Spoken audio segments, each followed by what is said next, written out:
There are many predictions for December 21, 2012.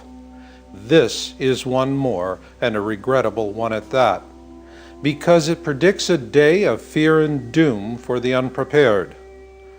For the prepared, it will weigh upon their souls, but not upon their resolve.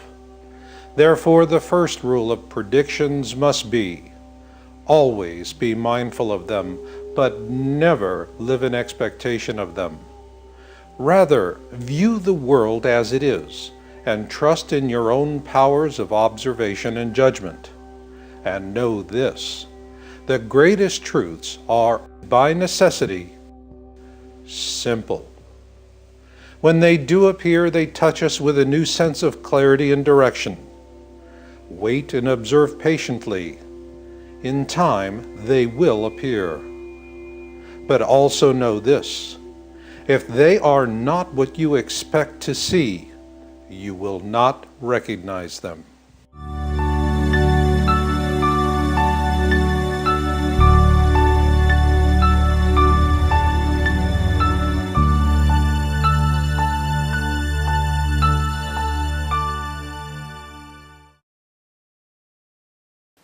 Hello, I'm Marshall Masters, publisher of Yowza.com, that's YOWUSA.com,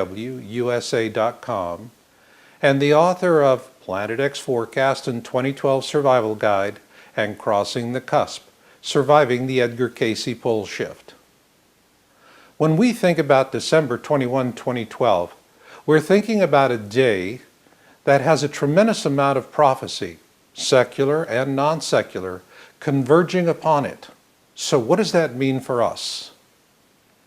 Like the pieces of a large picture puzzle, all of this prophecy comes from a vast array of sources: biblical, folklore, prophecy, and prediction.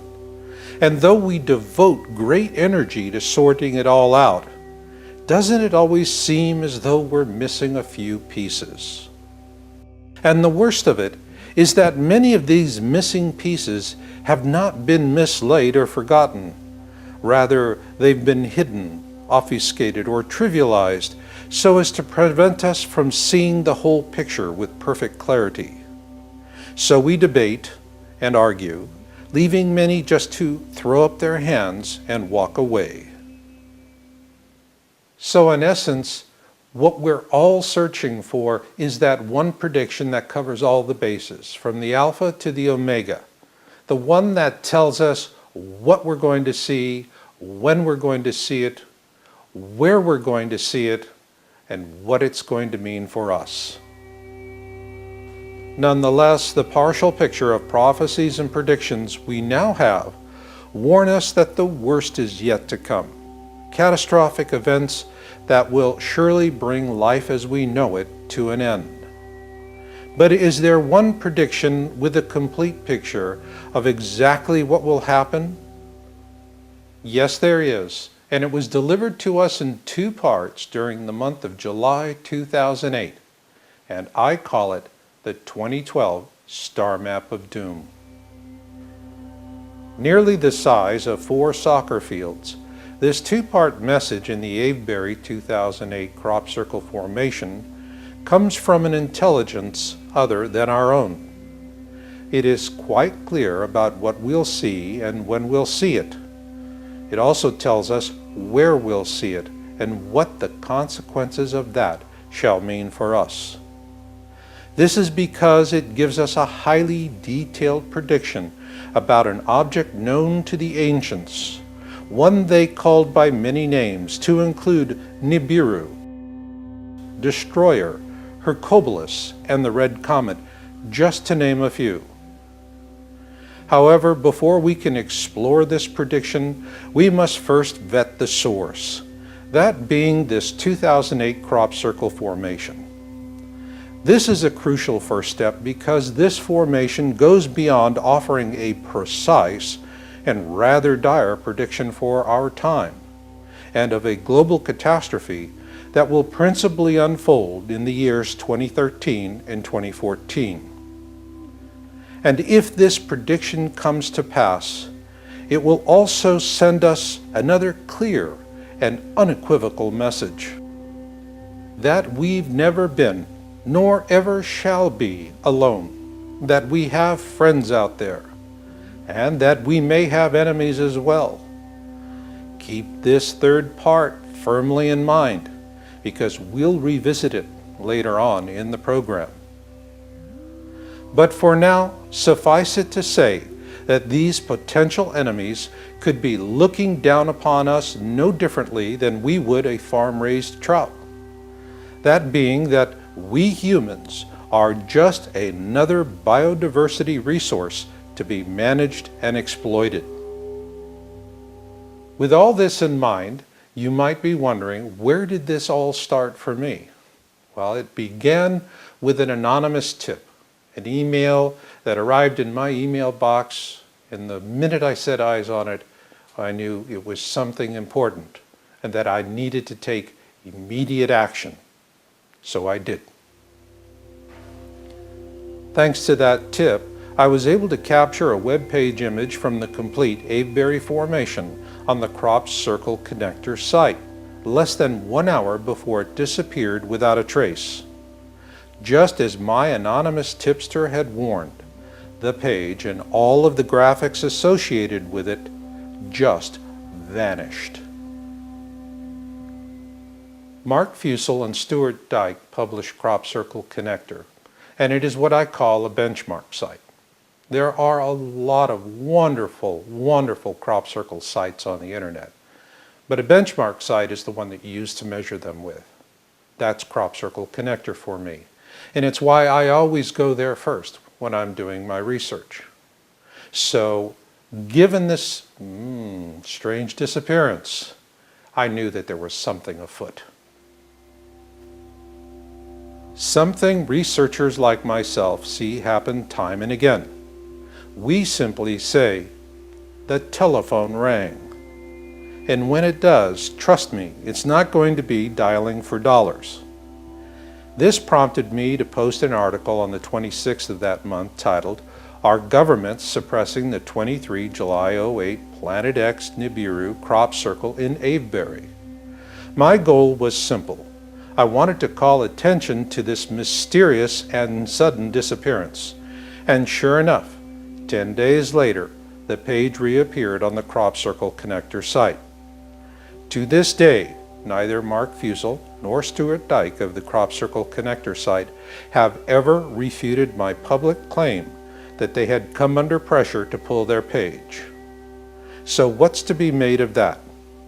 Well, these things just happen, and when they do, you've got to move through it. Besides, all this interference has its upside as well. A cover-up tells you that you're on to something. In this case, the existence of a cover-up says two things. The first of which is that the Avebury 2008 formation was indeed authentic. That being, it was not man-made. In which event we must ask, is authenticity alone sufficient reason to warrant a cover-up effort? Well, of course not. This is because it is also obvious that the Avebury 2008 formation was like a cosmic message in a bottle. It washed up on the farmland of England with an urgent message to us for these times. That if you are standing in the fields of Avebury, England on December 21, 2012, look at the setting sun, and then 45 degrees right, 45 degrees up, and there you go. You'll know the worst is to come in 2013 and 2014. This is because when we see this object on December 21, 2012, it will be at its point of perihelion, that point in its 3,600-year orbit, where it comes closest to the Sun. At this time, it will begin its transit of what I call the kill zone for Earth. The kill zone ranges from between the object's point of perihelion and the point at which its orbit crosses the ecliptic, the plane of our solar system. While it will never strike our planet, the electrical interactions between this object and our Sun during this kill zone transit will be fearsome, like nothing we've ever seen before. Ergo, if this prediction comes to pass, January 31, 2012 will be the last time we see the ball drop in Times Square, and for many years to come, if ever again. All of this is carefully and methodically explained in my book, Crossing the Cusp, Surviving the Edgar Cayce Pole Shift. The first third of the book is principally devoted to a step-by-step decoding of the message in this formation. Now let's take a look at a few of those illustrations to see what I mean. The first part of the formation was reported on the 15th of July, 2008. Note that the major planets in our systems are perfectly aligned to the date of December 21, 2012. Therefore, the first part of this formation serves as a date stamp for the purpose of this prediction, the when, if you will. The what is revealed in the second part of the formation. Reported on the 22nd of July 2008, the second part of the formation tells us that we will see what appears to be two suns in the sky, and that after that, our planet will be hammered by brutally catastrophic solar storms. Also consider this: though both parts of this formation appear days apart, they nonetheless overlay each other with absolute surgical precision. And together, both parts reveal a crop circle formation that is nearly the size of 4 soccer fields. Now that's big. So if the crop circle makers needed to create a formation this large, then we have to ask the question, how bad could it be for us?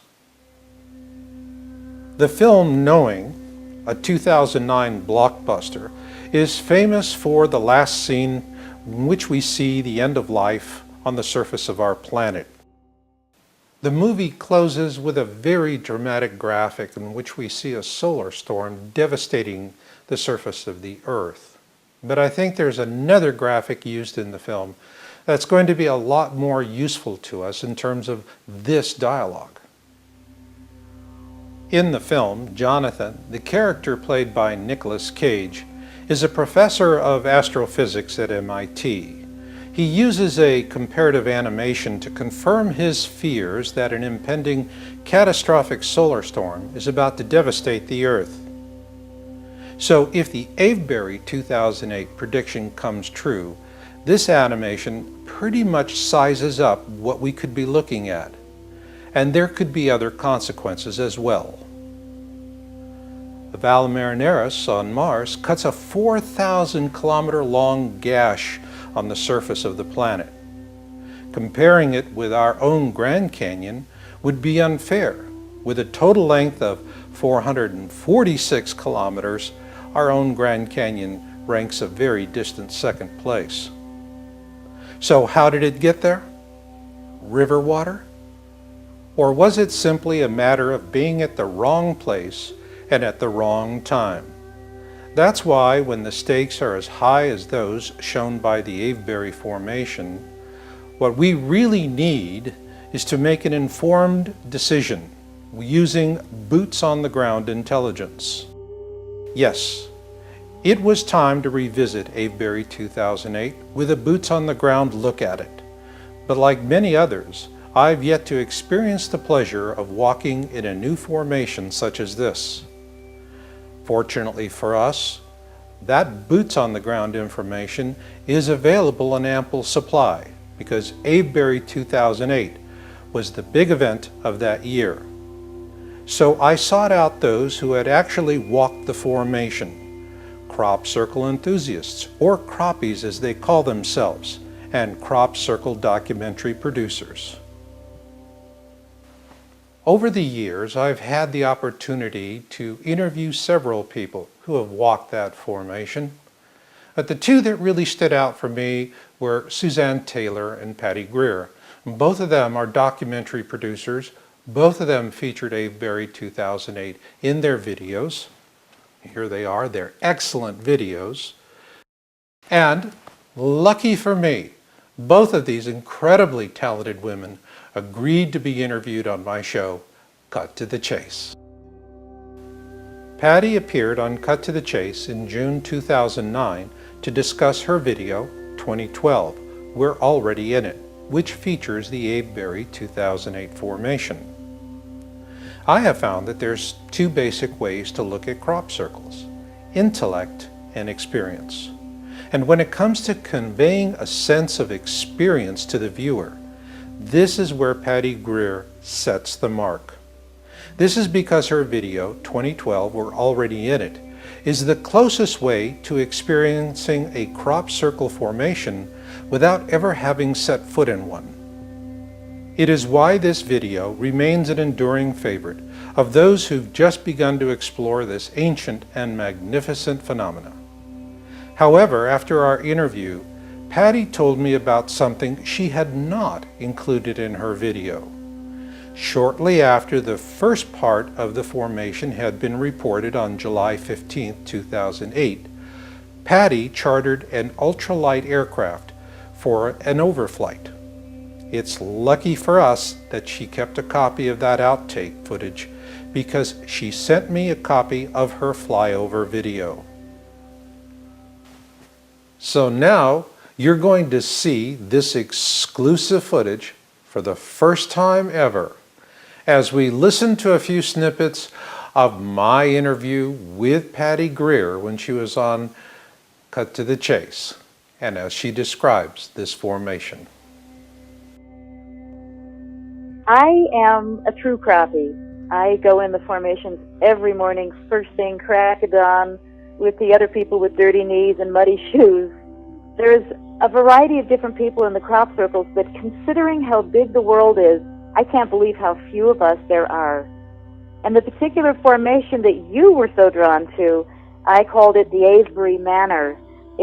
Sits in a beautiful field, and when it came down, yay, it was one of the days I was flying in a little microlight plane, and I had my movie camera and my still camera, and so I've got tons of shots of the formation, which if you need it. And your formation that you loved, I was in a number of times, and one of them is my, what I call the eerie time. It was at sunset, and I had gone in it early in the day it was born, the day that they announced, oh my God, there's a huge one in the Avebury Manor.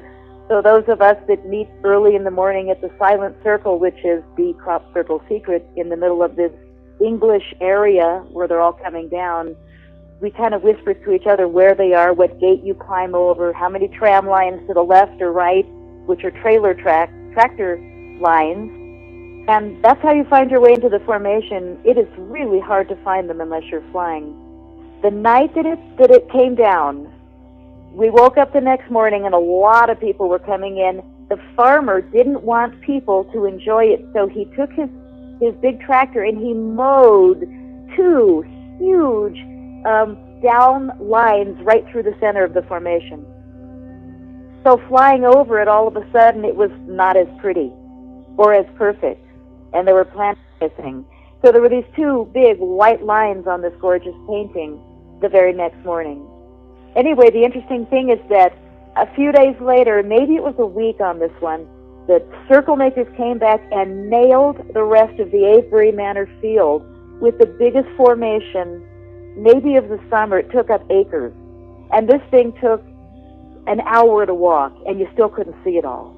And from the air, when I look at them from the air, the few of them that are man-made, they look pretty shabby. The ones that are absolutely meticulous, the people are making them, those people are gifted. I think a lot of them are definitely not man-made. And what came down in that field from the air, I went, oh, damn, some kids came in, because it didn't look very perfect. But then I went into it that day, and it was out of this world. It was unbelievable inside. There was the moon and the sun and the comets. There was every single shaping of a planetary system, and you could tell when you were in it on the ground. During my conversations with Patty, she also disclosed to me that during this overflight of the formation, her ultralight pilot refused to fly directly over the formation because he was afraid that it would affect the instrumentation on his craft. Now, this is a common problem with authentic formation, hoax formations do not interfere with aircraft instrumentation. I think that's important to keep in mind. Now let's move on to our next person, Suzanne Taylor. Like Patty, she too is a talented documentary producer and a dedicated boots-on-the-ground crop circle researcher. Where Patty gives us a sense of experience, Suzanne Taylor has a unique gift for painting a big picture story of crop circles on an intellectual level. This is important because she presents information that is intentionally withheld from the public by mainstream sources such as National Geographic, which is now viewed by most croppies in England as an elitist propaganda mill when it comes to crop circles. For example, did you know that authentic formations have been observed by numerous people as they are formed? And surprisingly, it only takes about 8 seconds, according to Suzanne and Patty, who both tell us that this has been a phenomena witnessed by many. A documented fact the mainstream media refuses to report. I interviewed Suzanne in January 2010 on my Cut to the Chase show. During that interview, we focused on her criteria for judging a crop circle to be authentic. In other words, one that is not man-made. So now let's listen to an excerpt of Suzanne's interview on Cut to the Chase as we look at a few of the clips from her documentary. Question I would have to you is that we talked about this era of authenticity issue on Crabwood 2002. Are you hearing these same kind of authenticity issues with Avebury 2008? Not at all. In fact, in my film, I wanted to be very careful not to include ones that were considered controversial. Mm-hmm. And in fact, I took one out that was for a long time considered one of the gems of the crop circle world. And then I discovered there was no question about it being hoaxed. It was that spider web outside of Avebury. Mm-hmm. That came in 2 nights, one the web and then the spokes in another night. And the community was by and large in awe of that. And also because it came in 2 nights, like, oh, something new, it came in 2 nights. Oh, how fascinating. Mm-hmm. And then just not all that long ago, the people who were responsible for it came forward or were revealed or some such. I had it in my movie. I took it out. I didn't want to put anything in my film that bore that kind of questionable stamp, and I've got that 2012 one in there because nobody's saying anything about that one that questions its authenticity. In her documentary, Suzanne uses some images from the Crop Circle Connector website, just as I did. And that's part of her explanations. So let's listen to what she said. In July of 2008, the circle makers pointed us at 2012. They gave us a formation which shows the orbital relationships of the planets in our solar system in December of that year. At that time, the Mayan calendar ends, and something momentous has been foretold to occur. This now brings us full circle back to a point made earlier in the program, that if the predictions contained within the Avebury 2008 formation come to pass, that we'll be seeing what appears to be 2 suns in the sky on December 21, 2012. Likewise, we also know that we've never been alone, never have been, never shall be, that we have friends out there, and that we may have enemies as well. So let's focus on that third part for a moment, because if the prediction in the Avebury 2008 formation is speaking to us about Planet X, or Nibiru as it is commonly known, we must ask a simple question. Is there a connection between Nibiru and the Anunnaki? And if so, what does that mean to us? The first time I asked myself this question was in 2002. At the time, there were a large number of people expecting a flyby of Planet X in the summer of 2003. However, in 2002, those of us on the Yowza.com research team did not see any physical evidence to support that claim, and we reported this on our website. Apparently our articles caught the attention of Zecharia Sitchin, and he obtained my telephone number through a mutual friend and called me on a Sunday morning, somewhat early, and offered to give us an exclusive interview. I was honored by the call, and of course, I accepted. The ancient Sumerian accounts of Nibiru were translated by Zecharia Sitchin into a series of books. His first, The 12th Planet, was first published in 1976 and remains a worldwide favorite and has been translated into numerous languages. This is because he makes a strong case for the existence of Nibiru. In June 2002, we published our interview with Sitchin and likewise maintained our standing view that we saw no basis for a Planet X flyby in 2003, which in fact did not happen.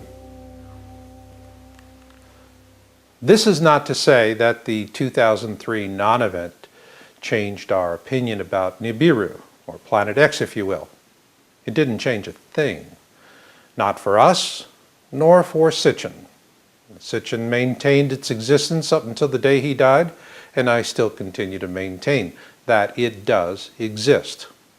So with that in mind, let's ask the poignant question. What is Sitchin telling us? According to his translations of the ancient Sumerian texts, extraterrestrials called the Anunnaki are responsible for the missing link in human evolution.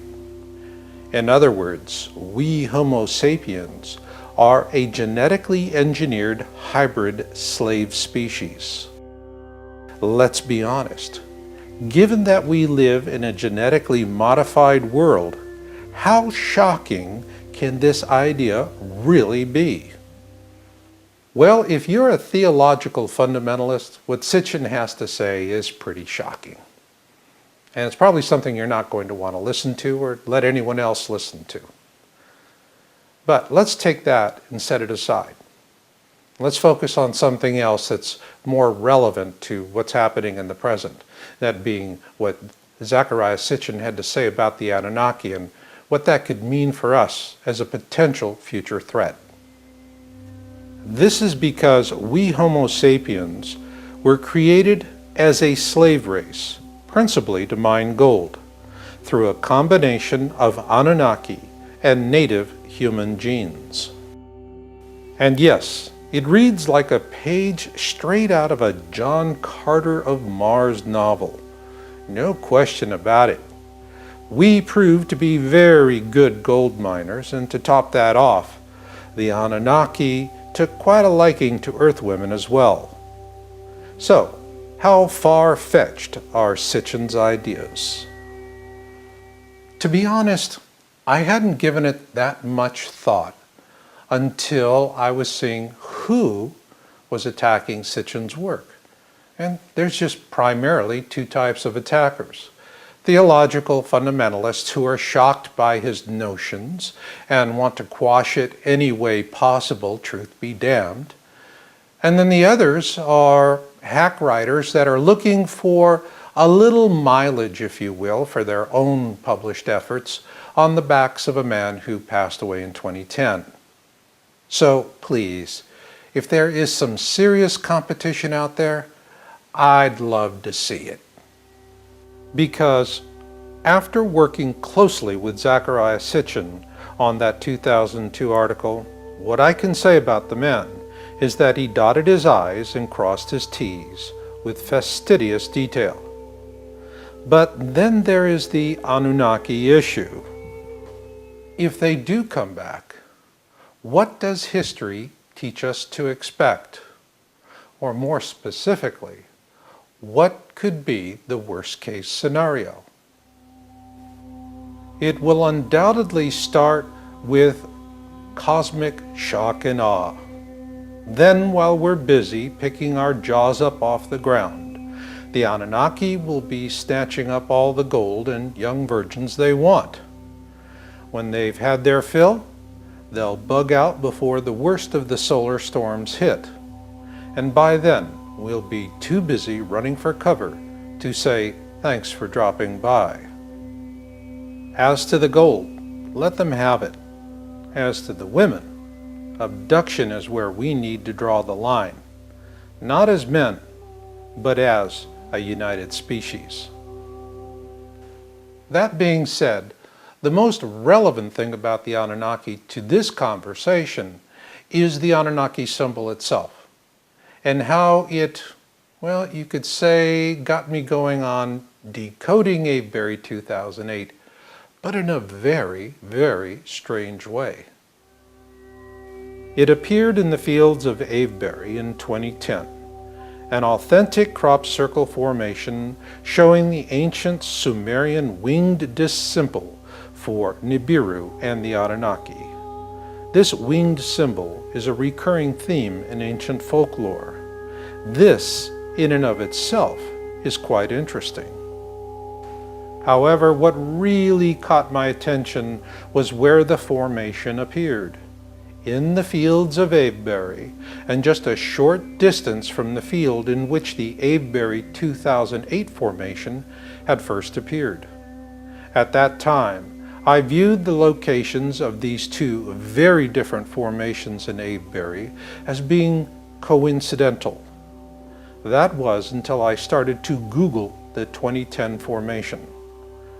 What I found surprised me. All of the top search engine links for this Anunnaki symbol formation were being redirected to a completely unrelated commentary page on the Crop Circle Connector site. On that completely unrelated commentary page, the Avebury 2010 formation was declared a hoax. This was not a prankster. This had all the hallmarks of a paid cover-up. So I contacted Mark Fusel and Stuart Dyke of the Crop Circle Connector website, laid out all the details for them. They were surprised.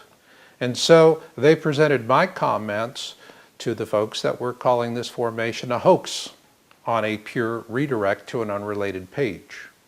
The response was nothing other than we were called a lot of names and these other folks just sulked off.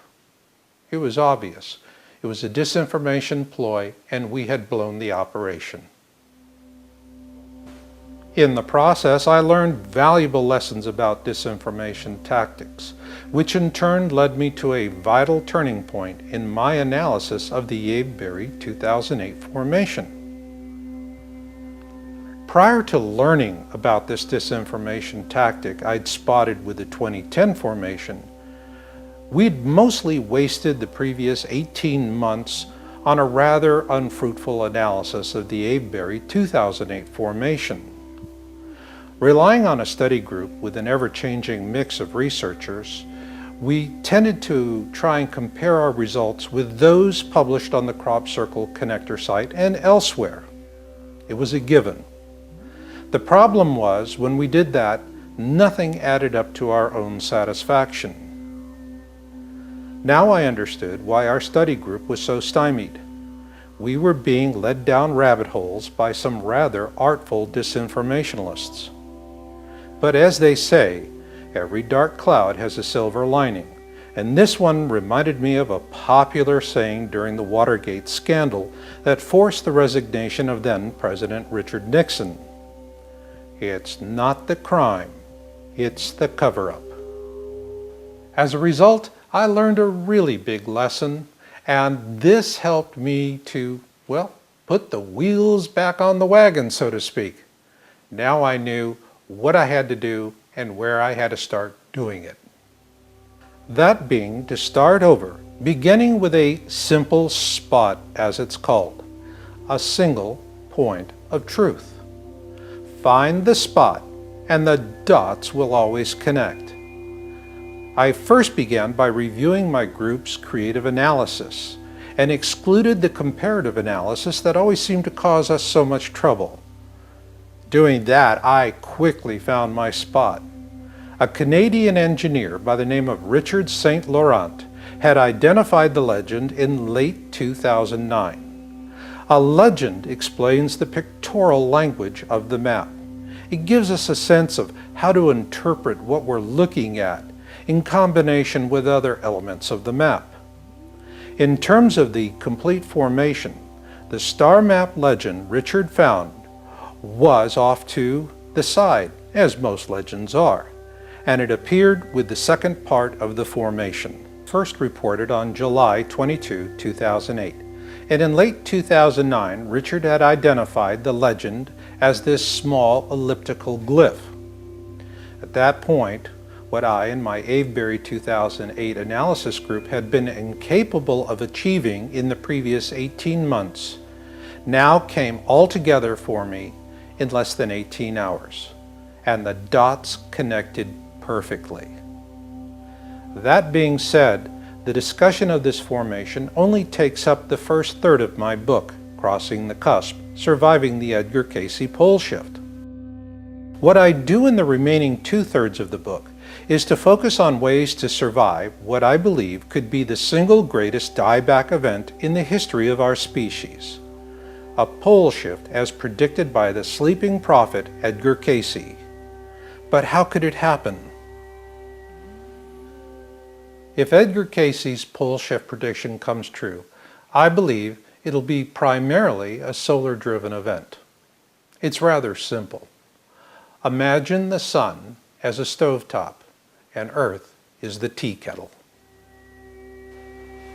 An onslaught of energy from violent solar storms begin pounding the Earth without mercy, which in turn sets things to boil, so to speak. So, what could that cause? One example is the violent earthquake that drove a devastating tsunami into northern Japan on March 11, 2011. According to NASA, it shortened the length of Earth's days and shifted its axis. Granted, by just a smidgen, but nonetheless, it happened, which begs the question, what would be the consequences of a rapid-fire succession of violent earthquakes like the Japan quake? On a global basis, how many such quakes would it take in rapid succession to generate a shift in the Earth's axis in the manner predicted by Edgar Cayce? Yes, this is a dark question, but one that forces clarity into the conversation. That being, do we just sit here and take it, or is there something else we can do? Yes, there is something else we certainly can do. If this prediction comes to pass, we cannot hope to avoid what's coming, but we can dramatically mitigate it. In other words, it doesn't have to be as bad as it could be, thanks to something I call an intention vortex. In my book, Crossing the Cusp, Surviving the Edgar Cayce Pole Shift, I describe a global event called an intention vortex, the goal of which is to slightly alter the orbit of a small unstable moon or satellite in orbit around a larger object, such as Planet X, the result being a more survivable flyby event. To make it work will require a global cooperation between scientists, spiritualists, media, and computer networking specialists using present-day technologies. Physicists will tell you an intention vortex is possible, though they hasten to add it would be a theoretical long shot. But on the other hand, if our backs are up against the wall, we have everything to gain and nothing to lose. This is why I wrote this chapter much like a pro forma business plan, including a global topology of who's doing what, why, where, when, and how. This is because for the first time in our species, we do possess the talent and technologies necessary for such a bold effort. And this brings us full circle to a point I made at the beginning of this program, that the first rule of predictions must be, always be mindful of them, but never live in expectation of them. With regards to the Avebury 2008 formation, this does not mean you do not have to prepare. It means prepare in a cool-headed manner. So what if it turns out that the two suns in the sky prediction of the Avebury 2008 formation never happens? Well then, I'll have the sincere pleasure of hearing the world laugh at my expense, because this is one prediction that no sane person would ever want to see come to pass. On the other hand, if this prediction does come to pass, and we do see what appears to be two suns in the sky on December 21, 2012, those who are prepared will see it with a profound sense of sadness. Conversely, those who are not prepared will experience a fearful sense of doom. And this brings us down to what December 21, 2012 is really all about. In a word, choice. And to that I say, may each and every one of us choose wisely. And I'll leave it on that note. So until the next time we meet, remember Marshall's motto: destiny comes to those who listen and fate finds the rest. So learn what you can learn, do what you can do, and never give up hope. This is Marshall, and I'll catch you on the backside.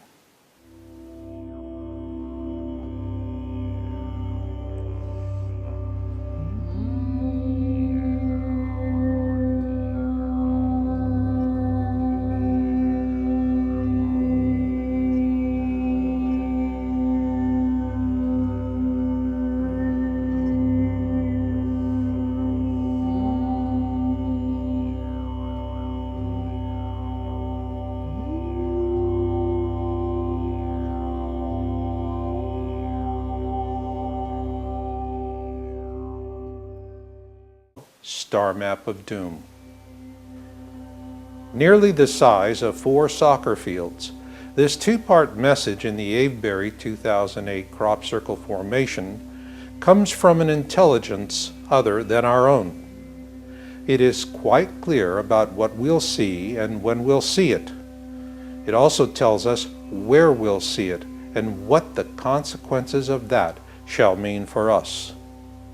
This is because it gives us a highly detailed prediction about an object known to the ancients, one they called by many names to include Nibiru, Destroyer, Hercules, and the Red Comet, just to name a few. However, before we can explore this prediction, we must first vet the source, that being this 2008 crop circle formation. This is a crucial first step because this formation goes beyond offering a precise and rather dire prediction for our time, and of a global catastrophe that will principally unfold in the years 2013 and 2014. And if this prediction comes to pass, it will also send us another clear and unequivocal message: that we've never been nor ever shall be alone, that we have friends out there, and that we may have enemies as well. Keep this third part firmly in mind, because we'll revisit it later on in the program. But for now, suffice it to say that these potential enemies could be looking down upon us no differently than we would a farm-raised trout. That being that we humans are just another biodiversity resource to be managed and exploited. With all this in mind, you might be wondering, where did this all start for me? Well, it began with an anonymous tip, an email that arrived in my email box, and the minute I set eyes on it, I knew it was something important and that I needed to take immediate action. So I did. Thanks to that tip, I was able to capture, and the worst of it is that many of these missing pieces have not been mislaid or forgotten. Rather, they've been hidden, obfuscated, or trivialized so as to prevent us from seeing the whole picture with perfect clarity. So we debate and argue, leaving many just to throw up their hands and walk away. So in essence, what we're all searching for is that one prediction that covers all the bases, from the alpha to the omega. The one that tells us what we're going to see, when we're going to see it, where we're going to see it, and what it's going to mean for us. Nonetheless, the partial picture of prophecies and predictions we now have warn us that the worst is yet to come. Catastrophic events that will surely bring life as we know it to an end. But is there one prediction with a complete picture of exactly what will happen? Yes, there is, and it was delivered to us in 2 parts during the month of July 2008, and I call it the 2012 are not what you expect to see. You will not recognize them.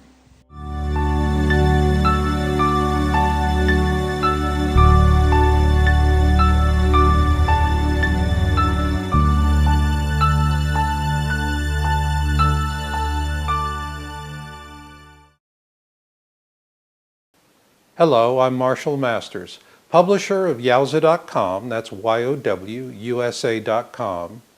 and the author of Planet X Forecast and 2012 Survival Guide and Crossing the Cusp, Surviving the Edgar Cayce Pole Shift.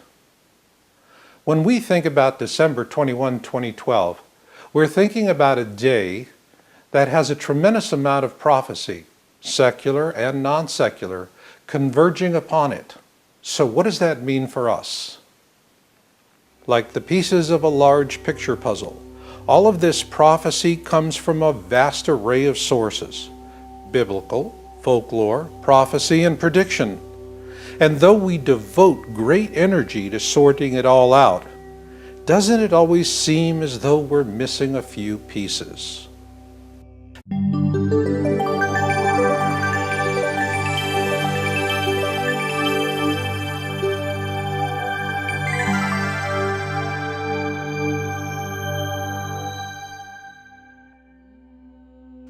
There are many predictions for December 21, 2012. This is one more, and a regrettable one at that, because it predicts a day of fear and doom for the unprepared. For the prepared, it will weigh upon their souls, but not upon their resolve. Therefore, the first rule of predictions must be, always be mindful of them, but never live in expectation of them. Rather, view the world as it is, and trust in your own powers of observation and judgment. And know this: the greatest truths are, by necessity, simple. When they do appear, they touch us with a new sense of clarity and direction. Wait and observe patiently. In time, they will appear. But also know this: if they